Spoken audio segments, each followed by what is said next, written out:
Importante esto porque yo soy un fiel seguidor de Damián Cook. Siempre me gustó todo su contenido. Además, cuando hizo la pausa me dolió que se haya ido de YouTube un tiempo. Pero bueno, gracias a Dios decidió volver, siguió subiendo contenido.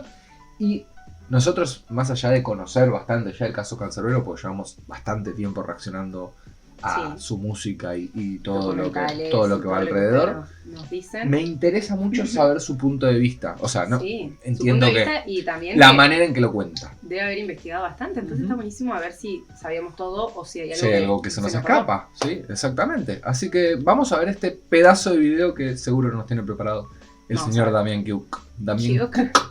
Cook. Con historias innecesarias, dale.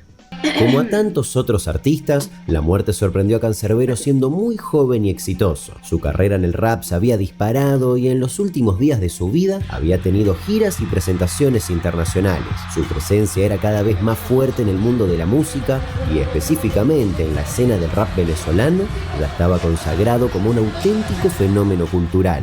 Sin embargo, el 19 de enero de 2015, su historia tuvo un abrupto final.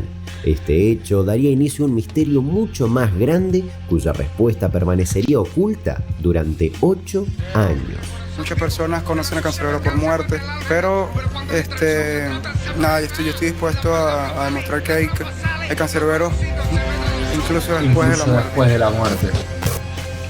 Totalmente. A las 8 de la mañana del 11 de marzo de 1988 pasó algo fundamental para la familia ensamblada que habían formado José Rafael González Ollarves y Leticia Coromoto Orama. Nacía el primer hijo que ambos habían engendrado, a pesar de ya compartir la crianza de otros 5. Decidieron llamarlo Tyron José González Orama y desde el comienzo se notaba que sería diferente al resto. Tyron, o Tai como le decían sus hermanos, parecía la síntesis de aquel clan. Sus 5 hermanos eran de otro padre, un hombre que de la noche a la mañana los había abandonado. Por esos primeros meses, la mamá de los niños, Leticia, debió arreglárselas para salir a flote y María, su hija mayor, se convirtió en su principal sostén para criar a sus hermanos. Las cosas en la casa comenzaron a mejorar cuando apareció José, a quien todos llamaban Cheo, y entonces llegó Tai. Tan altas eran las expectativas sobre el más chico de la familia que su madre tomó un rol central en su crianza en aquellos primeros años. Como profesora de lengua y literatura, Leticia le inculcó un muy temprano gusto por la lectura y también el amor por la música. Y es que ella había soñado con ser cantante y hasta había participado en castings donde la habían seleccionado para iniciar una carrera, pero su propia madre se negó a que fuera por ese camino. Leticia no tenía el objetivo de que Tyron siguiera sus pasos, pero alcanzó con que le mostrara la música que más le gustaba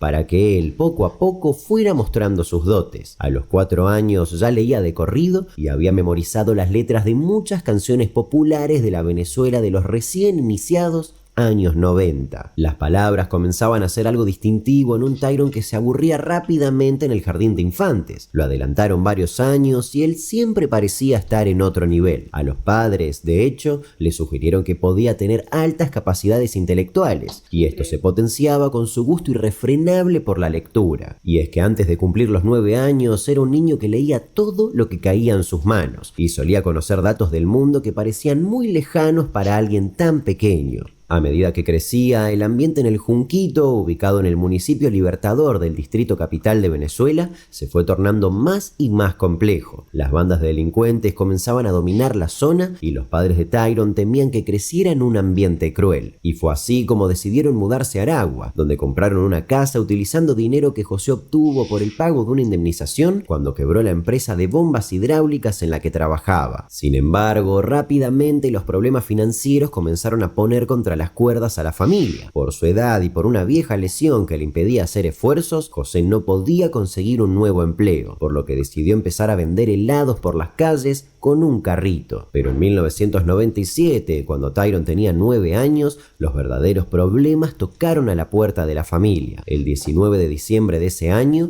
su madre, que ya venía con problemas de hipertensión, falleció de un fulminante ataque al corazón. En un documental realizado por Luis Olavarrieta para YouTube, de donde extraje gran parte del archivo para este video, la familia recordó eso iba a comentar. Me parece que este video va a ser como un resumen del documental de Luis, que lo hemos reaccionado, si quieren verlo con nosotros o si quieren verlo por su cuenta. Pero Espectacular el caso Cancerbero por Luis Olavarrieta. En ese momento, Tyron se tomó con mucha entereza la pérdida de su madre y con el correr del tiempo la familia se fue reconstruyendo. Los 6 hermanos se encontraron en Rosalba, la nueva pareja de Cheo, una madre que acompañó especialmente el crecimiento del más pequeño. Sin embargo, las tragedias continuaron. En el año 2000, el único hermano varón de Tyron, 5 años mayor que él, fue asesinado. De este hecho se conocen pocos detalles, pero se sabe que fue interceptado por una pandilla de delincuentes que quería robarle las zapatillas y que al resistirse le dispararon a quemarropa. Al igual que con la pérdida de su mamá, la muerte de su hermano fue un golpe que impactó fuerte en Tyron, pero cuyo duelo atravesó en silencio. Tenía 12 años y su percepción del mundo parecía atravesada totalmente por la muerte, un asunto que gravitaba constantemente a su alrededor. Por esos años se gestaba en la Plaza Bolívar de Maracay una movida que congregaba a cada vez más jóvenes. Se reunían a rapear y poco a poco en esas letras improvisadas se moldeaba un fenómeno cultural con sus propias reglas. Ya desde la segunda mitad de los años 90 el hip hop comenzaba a tomar una forma particular en Venezuela. En Caracas, a 120 kilómetros de distancia, los raperos hablaban de pandillas, de armas y de los habituales problemas sociales de las grandes urbes. En Maracay, por otro lado, se escribían las primeras líneas de un rap mucho más reflexivo. Tyron se sintió atraído rápidamente por todo eso. Desde los 11 años había incursionado en el freestyle y en el comienzo de su adolescencia se metió de lleno en la composición de canciones. Algo que llamaba la atención de él era su voz, un tono grave y que él controlaba a su antojo. Nuestro insólito universo. En este capítulo presentaremos el monstruo de Tocoró.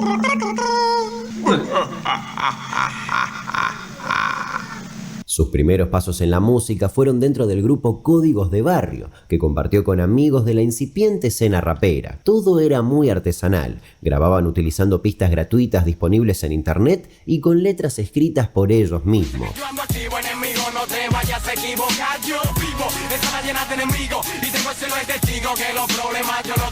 Pero mientras tanto había que trabajar, y fue así que, sin moverse ni un centímetro de su objetivo de ser un cantante influyente, Tyron también tuvo algunos empleos tradicionales. Sirvió hamburguesas y luego trabajó en Benirauto, una empresa de fabricación de automóviles con capitales iraníes. Fue traductor entre empresarios venezolanos y árabes, aunque su nivel de inglés no era tan sofisticado. De hecho, su única práctica era relatar en ese idioma los partidos de fútbol que jugaba con sus amigos en la PlayStation. Excelente. En la escena musical under de los parques, su presencia ya imponía respeto y despertaba interés. Todos lo llamaban Ty, pero él ya tenía un apodo decidido desde hacía tiempo: Cancerbero. Ese nombre era una suerte de homenaje a aquella criatura de la mitología griega y romana representada como un perro de 3 cabezas que no es otra cosa que el guardián del infierno. Al cancerbero venezolano le había impactado mucho la idea de que ese feroz perro tuviera como tarea custodiar que los vivos no entraran al mundo de los muertos y que los muertos no pudieran abandonar nunca el Averno, el reino de Hades. Pero para poder portar ese nombre, Tyron tuvo que ganárselo, ya que había otro joven rapero en Caracas que lo había elegido antes, por lo que tuvo que ganarlo luego de una batalla de freestyle. Yo tampoco.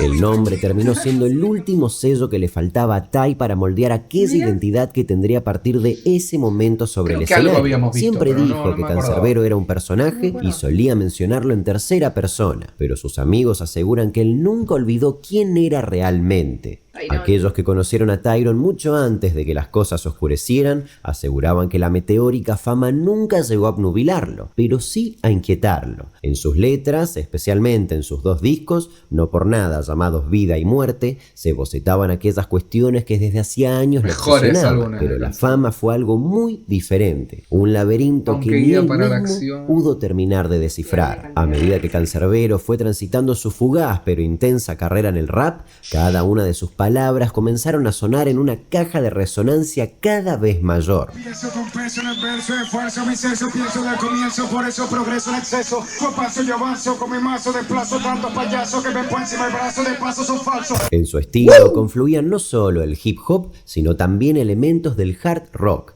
A comienzos de su trayectoria ya se posicionaba como un referente del llamado rap consciente, un subgénero que hizo mella en Venezuela a comienzos de los 2000, pero que traía una historia de casi 3 décadas en Estados Unidos. En esta ramificación del hip hop, las temáticas sociales, políticas y filosóficas tenían un papel central. Como no soy primero, prefiero ser sincero que aparentar ser de acero, un caballero. Sin joderme mucho, hablo a la cara, no como otros que con mis palabras y no dicen nada de qué sirve. Y es que tanto Venezuela como toda América Latina, por esos años, atravesaban una etapa de profunda transformación cultural. En el país de Cancerbero, Hugo Chávez iniciaba su segunda presidencia y el continente entero se embarcaba en una etapa completamente diferente, políticamente hablando, a la que se había visto en los años 90. Durante ese tiempo, Cancerbero grababa en un estudio llamado El Techo las canciones y colaboraciones que irían moldeando su carrera. Sin embargo, su carrera tomó vuelo definitivamente en 2010, cuando publicó Vida, su primer álbum solista. Era el ladrillo final para aquel universo propio que creaban sus canciones. Para muchos funcionaba a la vez como un manifiesto, un viaje a la mente de un artista que tenía mucho para decir. Un pueblo calla, una injusticia se comete, dos naciones batallan para probar quién es más fuerte. De pronto, Tai había salido de las calles de Maracay y se abría ante él un mundo que parecía no tener límites. No solo tenía la posibilidad de profesionalizarse, salir de gira y empezar a tener fanáticos, sino también de plasmar todo aquello que rondaba en su cabeza y de lo que Vida era apenas una pequeña muestra. Si tú te pones a ver en esencia las religiones, se está predicando amor. Y en mi opinión, hay 1000 dioses. ¿Cómo tú puedes saber cuál es el verdadero? No creas en tantas imágenes. Hay tantas personas que están predicando un montón de religiones y no están haciendo tanto bien como otra persona que simplemente no cree en Dios y está dando... 2 años después de ese debut llegó la segunda parte, La Contracara. Mágico. Muerte, para muchos seguidores, considerado su mejor trabajo. Ahí transitaba por letras y temáticas más oscuras y tétricas. La canción Jeremías 17:5, por ejemplo, explora temas como la traición, la desconfianza y la naturaleza humana. La referencia bíblica en el título, Maldito el hombre que confía en otro hombre, lo dice todo. Que la sucia venganza mate al alma y la envenena, pero cuando de traición se trata así, vale la pena. Cancerbero siempre se había mostrado como un muchacho tranquilo, de carácter más bien aplacado, y eso quedaba demostrado en la mayoría de las entrevistas que daba en televisión y donde la presión de ser famoso no parecía tenerlo nervioso ni preocupado. No he aprendido, no es que no he aprendido, no me nace esa actitud de artista, ¿sabes? De esa gente que es demasiado carismática con la gente, no me cuesta. Siempre estoy como que tímido cuando veo tanta gente. Suelo ser introvertido y porque es todavía extraño para mí esta situación. Poco a poco me he ido entendiendo que fue lo que elegí para vivir y así voy a morir. Ahí está todo mi concepto, vida y muerte. Después de esto ya es bonus. Ya después de todo lo que saque para acá es bonus. Creo que ya puedo morirme tranquilo. Pero aquellos que lo conocían mejor sí veían algo extraño que se avecinaba. Tyron estaba intranquilo. Sobre el escenario parecía devorarlo todo, pero en cuanto bajaba y volvía a ser él mismo, una sombra caía sobre sus hombros. Las giras por distintos países de América Latina, que estaban maravillados con sus versos, lo tenían atareado y enfocado en una carrera que crecía a pasos agigantados. Venezuela aún está en pañales y todo el mundo dice que no, que estamos en el mejor momento. No, el mejor momento yo creo que no ha llegado todavía. En los meses que fueron marcando el último tramo de su vida, Tyron extrañaba el barrio, o más bien extrañaba a sus verdaderos amigos. Cuando charlaba con ellos, lo veían desanimado y confundido. Decía que la gente que lo rodeaba no era confiable y que vivía bajo amenaza. Imagínate, el rap dice mucho y decir mucho es peligroso. Porque no debemos decir nada y vamos a ocultar nuestras ideas, sino porque, imagínate, decir algo, tener una opinión, hablar, solo va a generar más opiniones, discusiones, debates. Entonces, es meterte en la candela, pues el rap es meterte en la candela, es tener algo interesante que decir. También el rap puede ser algo que no sea nada interesante y que sea agradable y divertido y que nos ponga a mover las manos, ¿por qué no? Pero tal vez mi estilo de rap busca meterse en la candela y bueno, eso me lo busqué yo. Debo resolver, debo tratar de decir algo interesante.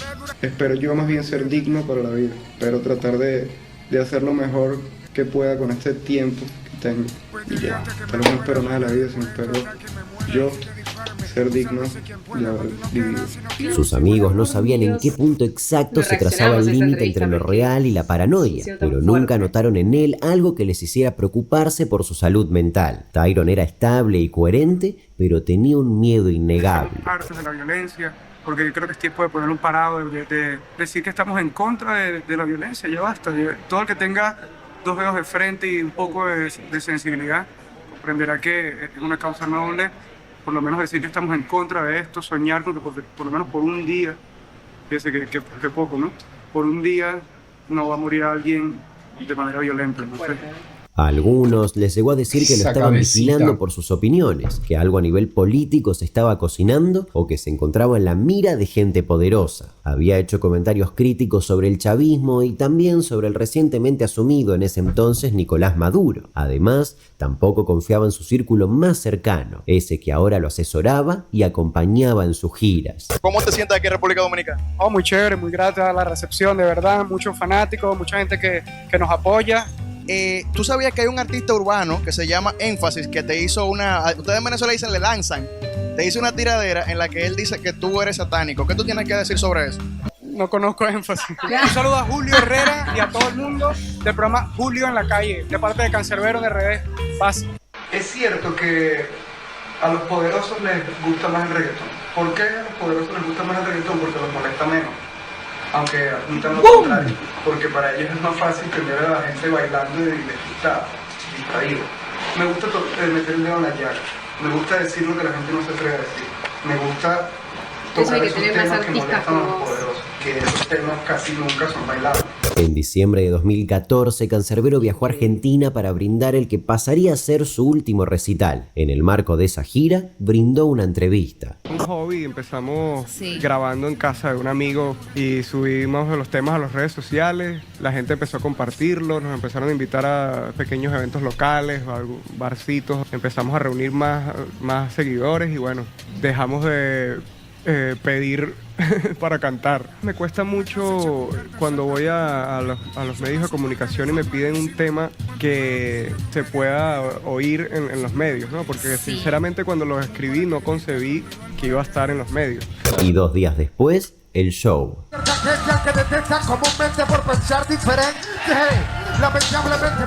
En la madrugada del 20 de enero de 2015, una noticia que comenzó como un rumor se terminó convirtiendo en el tema de conversación de los siguientes meses. El cuerpo de Cancerbero fue encontrado tendido en el suelo en las afueras del edificio Camino Real. Se había precipitado al vacío ya entrada la noche del día anterior y todo apuntaba a un posible suicidio. Pero había más detalles. En el interior del departamento desde el que Cancerbero presuntamente se había arrojado, había otro cadáver. Era el de Carlos Molnar, también conocido como Stoperro, bajista de la banda de reggae Sion TPL y amigo de Cancerbero. En horas de la mañana de este martes se conoció que el cantante de rap y hip hop Tyron José González, conocido como Cancerbero, se pudo conocer que el cantante de rap se suicidó luego de asesinar al bajista. El hecho se registró aproximadamente a las 5:30 de la madrugada de este martes. Según familiares de Carlos Molnar, quien también era productor musical de Cancerbero, el rapero en varias oportunidades habría presentado cuadros emocionales severos, por lo que Molnar constantemente le ayudaba a... Y se suicidó. Sí. Por tanto tiempo. A ver, para empezar ya, el que no conoce el caso Cancerbero, está viendo todo esto con nosotros por primera vez, o vio el caso de Historia Sin Necesidad por primera vez. Después de todo lo que pinta Damián sobre Cancerbero y cómo era el perfil de Cancerbero y toda la buena vibra que tenía y el pensamiento que tenía, pasa esto. Ya eso es una alarma de que no es real lo que están contando. Presentado cuadros emocionales severos, por lo que Molnar constantemente le ayudaba a pasar. Él había sido apuñalado y la única testigo de aquella noche feroz había sido su novia, Natalia Améstica, quien a su vez era la manager de Cancerbero en el último tiempo. En estado de profundo shock, pero completamente ilesa, Natalia se convirtió en la pieza central de este caso. Con solo 26 años y en la cúspide de su éxito profesional, la vida de Cancerbero había llegado a su fin. Rápidamente, los medios comenzaron a hacerse eco de una versión comentada por el hermano de Natalia, llamado Guillermo, quien había acudido para auxiliarla. Él afirmó que por debajo de la fachada de artista popular, Cancerbero atravesaba un auténtico infierno en lo que a su salud mental respecta. Según Guillermo, la depresión lo tenía sumido en un pozo del que nadie podía sacarlo y que, de hecho, esa noche su amigo Carlos había ido para intentar ayudarlo. Insisto, según las palabras de Guillermo, la psiquis de Cancerbero ya había entrado en una espiral incontrolable y daba claras señales de estar sufriendo una crisis psicótica. Qué difícil es escuchar esto, no spoileemos nada, pero qué difícil es escuchar esto sabiendo el final de todo este caso. Sí. Es increíble. Carlos se levanta y va a hablar con Cancerbero. Mi hermana lo ve y lo ve en un estado alterado. Mi hermana en ese momento se busca internet para ver qué situación se encuentra, porque ve que está en una situación psicótica. Estaba como alucinando Cancerbero. No sé qué tenía exactamente, pero tiene un problema evidentemente emocional. Carlos se va con Can y después ve que escucha una pelea, ya se aterra, empieza a llamar al 911 para llegar a la policía. Después escucha unos vidrios y después escucha un silencio. A salir de habitación ve que está su perrito prácticamente afuera, se asoma y ve a su esposo, a Carlos, muerto, y sale corriendo para él y la vecina le dice, mira, se lanzó por el balcón.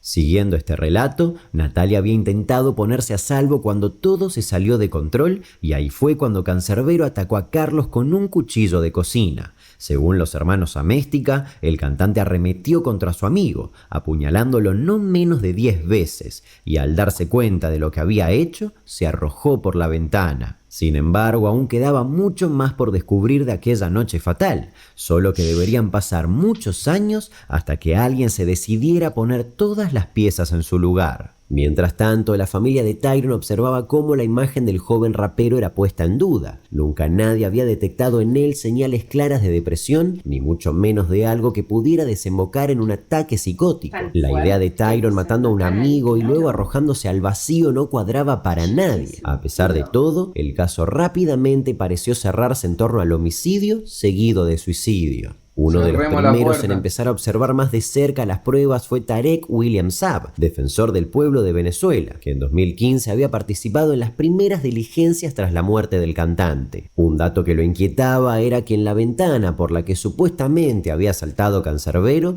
había un sistema de ventilación conocido como romanillas, que habían sido quitadas antes de que el joven supuestamente se arrojara. Y considerando que se encontraba bajo un supuesto brote psicótico y a punto de acabar con su vida, el esfuerzo que implicaba quitarlas no parecía coincidir con la desesperación de esos últimos minutos. Y lo más curioso era que alguien había vuelto a colocarlas. La familia de Cancerbero se mantuvo en contacto con Saab incluso después de que el caso pareciera quedar resuelto. Y ya con la tranquilidad de no tener encima el intenso y agotador asedio de la prensa, fueron elaborando un cuadro mucho más detallado de la escena. La investigación estaba salpicada de irregularidades y cabos sueltos. No se había hecho una reconstrucción de la caída y no se había exhumado el cuerpo de Tyrone para corroborar algunos puntos poco claros de la autopsia. Además, la testigo clave, Natalia, había abandonado Venezuela poco después de la tragedia para regresar a su Chile natal. Saab estaba convencido de que tanto Natalia como su hermano Guillermo aún tenían muchas preguntas que responder, como por ejemplo cuál había sido el destino de los dólares que Cancerbero había ganado en su última gira y que habían desaparecido tras su muerte. Y cabe destacar que de la caída no había pruebas audiovisuales, ya que las cámaras de seguridad del edificio estaban apagadas, pero la imagen del hombre tendido en el suelo era suficiente para alimentar la sospecha de que había algo más. La posición en que había aparecido el cuerpo, sus heridas y las 2 marcas de puñaladas que tenía no terminaban de confirmar el suicidio. Una a una estas piezas fueron analizadas y las primeras impresiones parecieron apuntar a un solo lugar: los hermanos Améstica. Y así, el 11 de noviembre de 2023, el Ministerio Público de Venezuela reabrió, sorpresivamente para la opinión pública, la investigación sobre las muertes de Cancerbero y Molnar. De esta forma, la investigación volvió a foja cero y todo lo antes dicho fue puesto en duda. Luego de un requerimiento emitido por la Fiscalía, los hermanos Améstica volvieron al país y fueron entrevistados por Saab, funcionarios y psicólogos forenses. Natalia y Guillermo volvieron a repetir palabra por palabra exactamente lo que habían dicho en 2015. Hablaron sobre la depresión de Cancerbero, sobre la crisis psiquiátrica, el ataque a Molnar y el suicidio. Pero en aquel relato milimétricamente ensayado, los forenses percibieron justamente eso. Nada de todo lo que decían resultaba natural. Natalia se apoyaba constantemente en su hermano, pero en sus dichos había fisuras e incoherencias. No parecía estar contando algo que había visto, sino una escena que había construido. Luego, las autoridades empezaron a mostrarles la seguidilla de pruebas que no encajaban en la narrativa que habían establecido por 8 años y medio. Y así fue como el 26 de diciembre de 2023 los hermanos confesaron y el misterio en torno a qué había ocurrido con Cancerbero llegó a su fin. Para confesarme públicamente de mi responsabilidad con el doble homicidio de Carlos Molnar y Tyron González Cancerbero. El problema empezó en Chile cuando en plena gira supe que no iba a recibir pago por parte de Carlos. Yo quería que me pagaran los pasajes que había comprado más un porcentaje por haber hecho la organización de dicha gira. También se dio que Tyron nos expresó de que no quería que lo manejáramos, que lo manejara yo como manager. Eso me dolió mucho y quedé con mucho sufrimiento interno por el desprecio y que no fui considerada como manager ni como organizadora de esta gira. Hasta que mi hermana me llama a decirme que ocurrió una desgracia. En un estado de efervescencia, ella apuñala a Carlos y a Cancerbero. Carlos en la cocina y Cancerbero en el sofá. Y me dice que necesita que la apoye, necesita ayuda. Yo me dirijo para allá busco ayuda de unos funcionarios para poder ayudarla a solventar el hecho. Al llegar, había que preparar todas las circunstancias, de lo cual incluía colocar a Carlos en una mejor posición y colocarle unas puñaladas adicionales para hacer creer en el caso de suicidio-homicidio. Y preparar la figura de Cancerbero, que era trasladarlo del sofá hacia la cocina, golpearle la cara como una especie de que hubo un enfrentamiento, terminó asesinándolo y después, por esas circunstancias, se mata. Mi hermana, en su estado de shock, me dice que lamentablemente ella estaba viviendo una circunstancia que todo era un móvil en cierta forma pasional y le pareció la película Atracción Fatal, que tomó como una especie de base para la situación ocurrida. Esperamos la hora precisa para lanzar a Tyron. Mi hermana me ayuda, ya los otros funcionarios se han ido. Entre los dos levantamos el cadáver, yo lo levanto y me ayuda con los pies y lo lanzamos en caída libre. Su móvil era muy simple, el rencor y la ambición. Natalia sentía que tanto su novio como Cancerbero la estaban dejando de lado, no valoraban su trabajo y que muy pronto el rapero decidiría apartarla de su lado. Además de que tanto ella como Guillermo reclamaban los miles de dólares reunidos en la gira de diciembre. En ese momento, la idea de vengarse de ambos empezó a tomar forma. Aquella noche fatal, Natalia les habría administrado Alpram, un medicamento para la ansiedad y los ataques de pánico que Sabías, es que eso no me cierra. ¿Cómo? Es que no sé. Estaba en pareja con Carlos. A ver, ahí había un problema gigante porque no tenían comunicación o algo. O sea, había un problema de pareja. Que para mí algo más tenía que haber. Tiene que haber algo más. O sea, hay algo. No, hay mucho más. No hay duda que hay mucho más. Más de parte de él también, ¿no? Del hermano. Es como. Sí. Hay mucho más. Sí. Todo.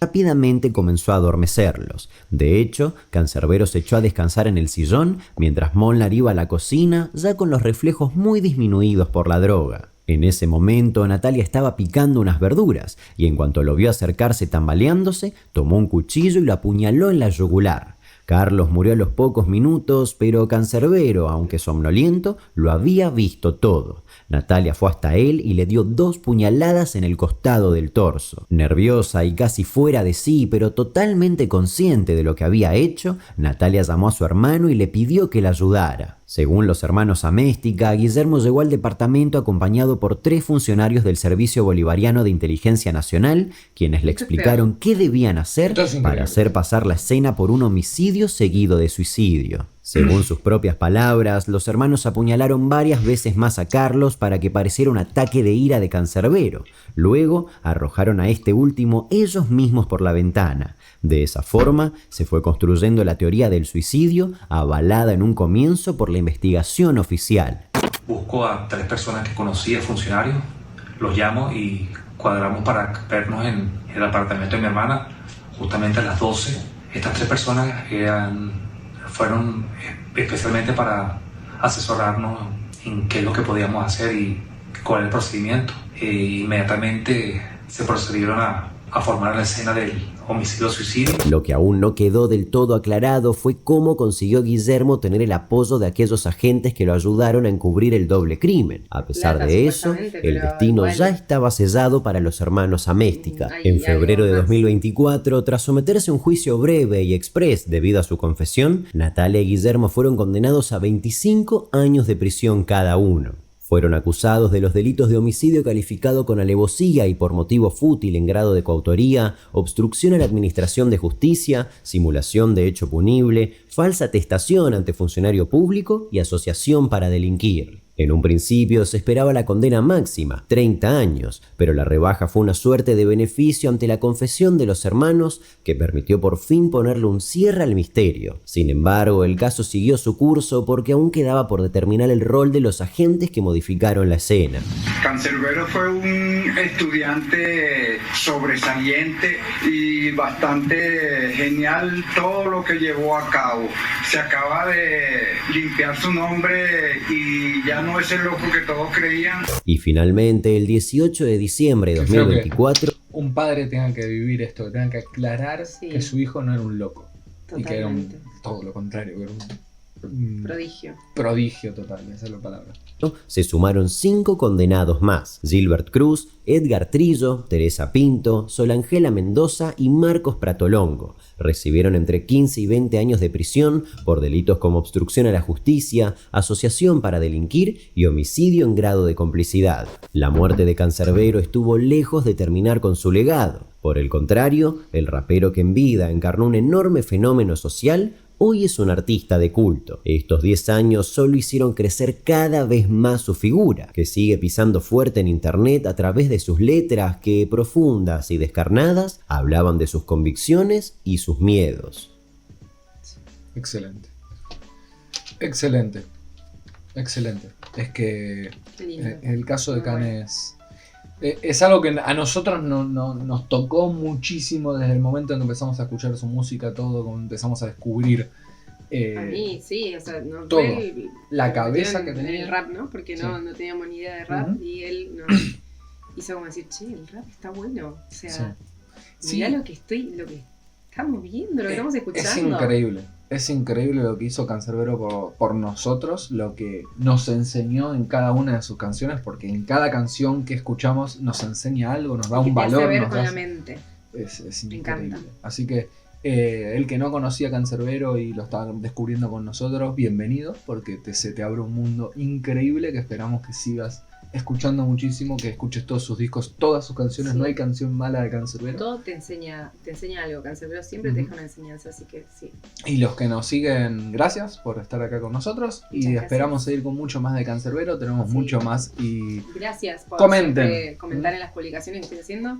Tenemos un montón de cosas para reaccionar, así que sigan viéndonos, sigan comentando, que los leemos a todos, así que nada, muchísimas gracias. Chicos, nos vemos en el próximo video. Chau, chau.